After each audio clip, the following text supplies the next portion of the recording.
History has a nasty habit. It repeats, but not as a copy, as a pattern. And when that pattern reaches its later steps, governments don't struggle, they snap. Over the last 250 years, this exact six-stage revolution cycle has smashed nations that looked unbreakable. France, 1789, the crown seemed eternal until the streets turned into a tribunal and the guillotine became a daily routine. Russia, 1917, a 300-year dynasty ruled an empire until the army stopped obeying, the Tsar vanished from power, and the country drowned in civil war and purges. Cuba, 1959, a modern tourist playground on the surface until Batista fled, Castro arrived, and freedom quietly morphed into decades of control. Different flags, different languages, same sequence. And here's the part people hate hearing. The United States isn't outside this cycle. In 2025, we're not heading toward the danger zone. We're already past the early warnings. We're in stage 4.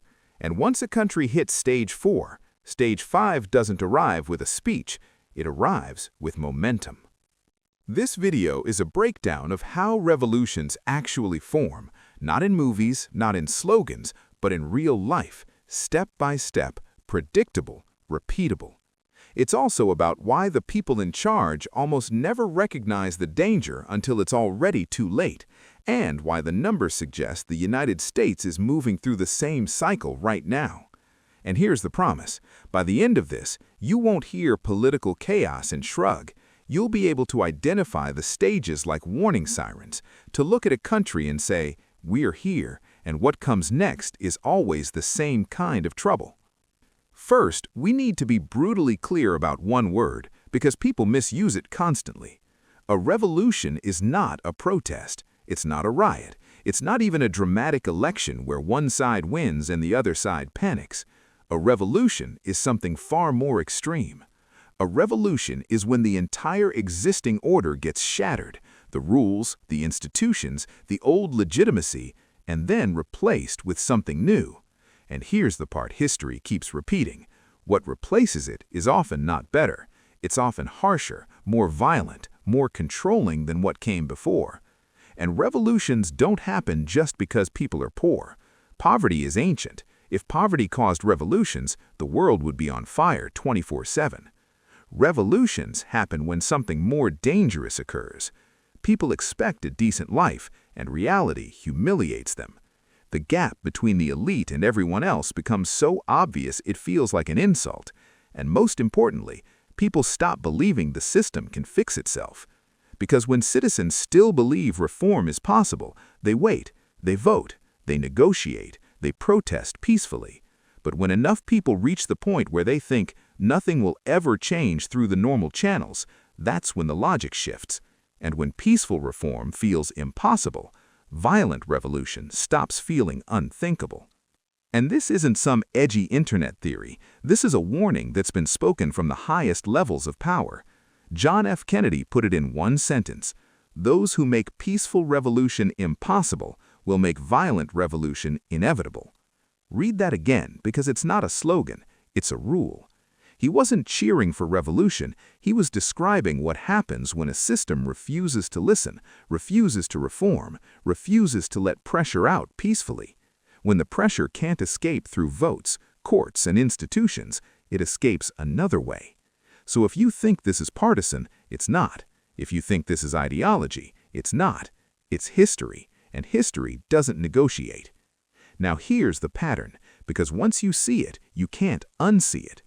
Different centuries, different countries, same six-step sequence. Extreme wealth inequality, corruption and incompetence at the top. The middle class turns against the system. Faith in institutions collapsed. Revolutionary movements gained mass support. The old order fell, and chaos rushed in. That's the cycle, and we're about to walk through it. France, 1789. The strongest, most sophisticated country in Europe, so confident it felt untouchable. Versailles glittered, Paris dazzled, and outside the palaces, people were starving. Under the gold, the system was rotting. Stage 1. Wealth piled up at the top while the masses carried the burden, especially through taxes and rising food prices. When bread becomes a luxury, anger becomes fuel. Stage 2, the state was broke, leadership was weak, and the powerful refused sacrifice. Reform got blocked by the very people who benefited from the rot. Stage 3, then the educated middle class turned. Lawyers, merchants, thinkers, the people who normally stabilize a nation, declared the system illegitimate. That's when the ground shifted. Stage 4, faith in institutions collapsed. The monarchy stopped feeling permanent. The rules stopped feeling real. And once that happens, symbols fall fast. Stage 5, moderates hesitated, radicals advanced. The extremists offered simple answers and demanded blood, and desperate people listened. Stage 6, the king was executed, then the purges began. Revolutions started by promising rights and ended with mass killings, until a strong man stepped in and seized control. And that's the French lesson. Revolutions don't just remove tyrants, they often manufacture new ones. Russia, 1917, a gigantic empire ruled by a 300-year dynasty so massive it looked unbreakable, and then it collapsed in months like it was made of paper. Stage 1, feudal inequality. Nobles lived in luxury while peasants owned nothing, and factory workers were crushed by brutal hours and poverty. Stage 2, incompetence turned anger into hatred. Bloody Sunday shattered trust, and World War I became a national disaster. Hunger, casualties, humiliation. Stage 3, the turning point was simple. The middle class and the military stopped defending the regime. When soldiers refuse orders, the throne is already empty. The Tsar abdicated.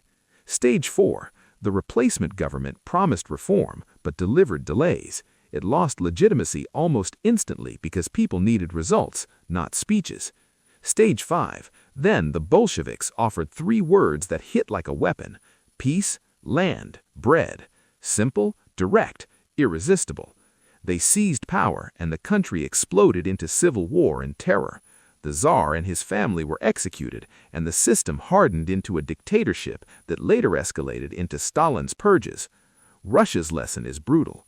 When war failure and incompetence collide with an organized revolutionary force, collapse doesn't take years, it takes months. Cuba, 1959. This wasn't some medieval peasant state. On paper, Cuba looked modern. Tourism, business, bright lights in Havana. But outside that spotlight, the country was split in two. Stage 1. Havana had wealth. The countryside had poverty. Land and profits flowed upward, often tied to elites and foreign ownership, while rural Cubans were left with nothing. Stage 2. Batista seized power, broke the political system, and ruled through corruption and force. Elections became theater. Repression became policy. Stage 3. Castro wasn't born desperate. He was educated. His first uprising failed, but he returned with a mission and a message that spread fast. Stage 4. Batista's brutality did what brutality always does. It manufactured enemies. And when external support starts fading, regimes start wobbling. Stage 5. Rebels gained traction, guerrillas in the mountains, resistance in the cities, while the army cracked from the inside. Batista fled. Stage 6. Castro promised democracy, then tightened control, censorship, arrests, executions, nationalization. The revolution didn't open society, it closed it for decades. Cuba's lesson is simple. Revolution doesn't guarantee freedom. Sometimes it just swaps one ruler for another, only harder to remove. 3 revolutions, 3 centuries, same pattern. Stage 1. Inequality becomes visible, and it stops feeling like life and starts feeling like an insult. Stage 2. The government is seen as corrupt, incompetent, illegitimate, serving itself, not the public. Stage 3. The middle class loses hope. This is the key stage, because when educated, productive people turn against the system, stability dies. Stage 4. Institutions lose legitimacy. Elections, courts, police, media. This is the point of no return. People stop believing the system can fix itself. Stage 5. Organized alternatives rise, movements that promise justice, punishment, and a new order. Stage 6. The old order collapses, and chaos decides the winner. And in chaos, moderates don't win, extremes do. And here's the rule hiding inside the pattern. The revolution almost never delivers what it promises. It delivers blood, purges, and new tyranny, because extremists destroy, they don't build. Now bring it home, the United States in 2025. Stage 1. Extreme inequality. Check. This isn't subtle anymore. Wealth is flaunted like entertainment, while basic life feels like a constant bill. When the top lives in a different universe and everyone else feels trapped in the same grind, resentment doesn't need to be taught. It grows on its own. Stage 2. Corruption and dysfunction. Check. When people believe policy is bought, consequences are optional, and problems never get solved, trust doesn't erode slowly, it collapses. Because the moment citizens conclude the system serves donors before voters, faith dies. Stage 3. The middle class hollowed out. Check. This is the dangerous one. Educated people expected stability. They got debt, inflated costs, and a future that feels smaller than their parents' past. And that's how revolutions begin. Not when the poorest suffer, but when the people who should be winning realize the rules don't work. Stage 4. Loss of faith in institutions. Check. We're here. No shared truth, no shared trust. Elections, courts, media, police, everything is interpreted as the other side's weapon. At that point, you don't have one country arguing. You have two realities colliding in the same territory, waiting for a trigger. And that trigger doesn't have to be dramatic. It could be a contested election, a sudden economic crash, a political assassination, one viral incident that detonates a month of tension in a day. Because right now, the kindling is dry. We're just waiting for the match. Stage 5 is the next step. And no, we're not fully there yet, but you can feel it forming. This is what it looks like. The extremes rise while the center loses control. Fix it gets replaced with burn it down. The language hardens, the patience disappears. And then organized movements step in with the oldest revolutionary formula on earth. Simple promises, clear enemies, and total certainty. Not nuance, targets, not reform, revenge. Because here's the truth. People don't join because they love the revolutionaries. They join because they hate the system more. Stage 6 is the part nobody wants to picture, because Stage 6 is chaos. It starts with political violence that stops being random and becomes organized. Then institutions fracture. Some enforce the rules, some refuse, some pick sides. Basic systems strain. Supply chains, fuel, food, medicine, because stability is what keeps everything moving.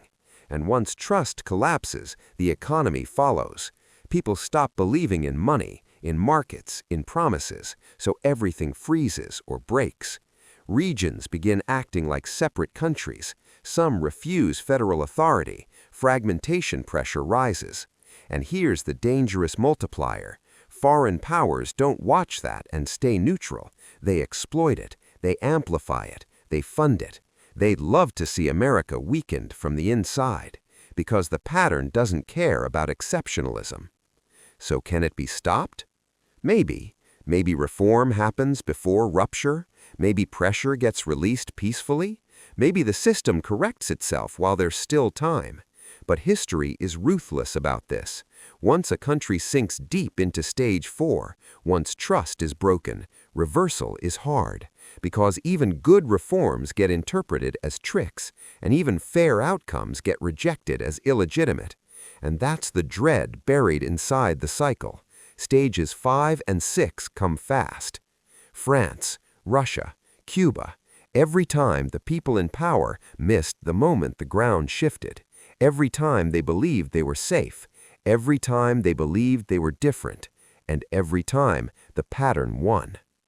If this changed how you see what's happening right now, subscribe, because if stage 5 arrives, you'll want to recognize it while it's happening, not after it's too late, because the answers aren't hiding in the future, they're written in the past.